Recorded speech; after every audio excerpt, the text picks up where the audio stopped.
Bienvenue dans cette vidéo, où nous allons explorer le processus d'arrêt des systèmes de réfrigération en raison d'une basse pression, connu sous le nom de pump down. Qu'est-ce que le pump down? L'arrêt en raison d'une basse pression est une procédure essentielle dans les équipements de réfrigération ou de climatisation. Ce processus consiste à collecter le fluide frigorigène d'une partie de la conduite de liquide, à le faire passer par l'évaporateur, puis par la conduite d'aspiration, et à le stocker dans la conduite de refoulement jusqu'au condenseur, en portant une attention particulière au réservoir de liquide recevé. L'objectif principal de cette stratégie est d'éviter le démarrage en présence de liquide dans le compresseur ainsi que les impacts causés par une migration excessive de fluide frigorigène qui reste emprisonné dans l'évaporateur. De plus, cette stratégie d'arrêt par basse pression est particulièrement recommandée pour les équipements utilisant des hydrocarbures ou des frigorigènes inflammables. Sa fonction principale est de réduire la présence de masse de fluide frigorigène inflammable dans l'espace réfrigéré, en particulier dans la conduite d'aspiration et l'évaporateur. Dans ce cas spécifique, elle est davantage considérée comme une mesure de sécurité. Composants essentiels. Les composants essentiels pour mettre en œuvre le système de pump down ou arrêt par basse pression sont les suivants. 1. Un pressostat basse pression, de préférence un modèle double. 2. Une vanne électromagnétique pour le liquide.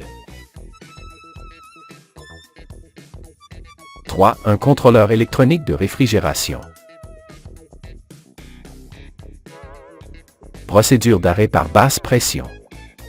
La procédure d'arrêt par basse pression peut être décrite en 10 étapes précises. 1. Lorsque l'équipement doit être arrêté, par exemple pendant un dégivrage, le contrôleur ferme la vanne électromagnétique. 2. Lorsque la vanne électromagnétique se ferme, le flux normal de gaz frigorigène est interrompu, mais le compresseur continue de fonctionner. 3. Le compresseur, toujours en marche, aspire le fluide frigorigène restant dans l'évaporateur et la conduite d'aspiration.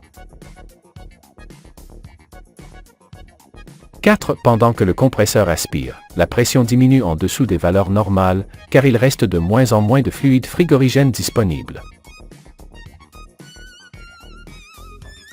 5. Lorsque la pression atteint une valeur prédéfinie, le pressostat basse pression détecte cette condition et coupe le fonctionnement du compresseur. 6. Après l'arrêt du compresseur, la pression dans cette zone devient très basse, ce qui réduit considérablement la quantité de fluide frigorigène.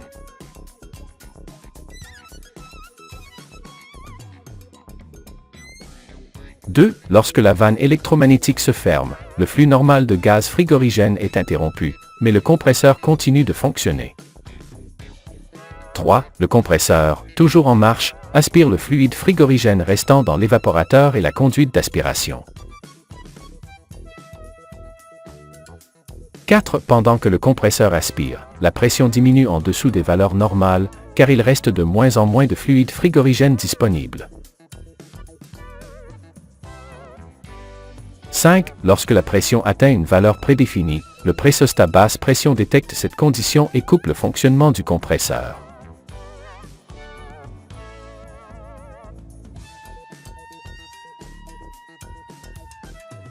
5. Lorsque la pression atteint une valeur prédéfinie, le pressostat basse pression détecte cette condition et coupe le fonctionnement du compresseur.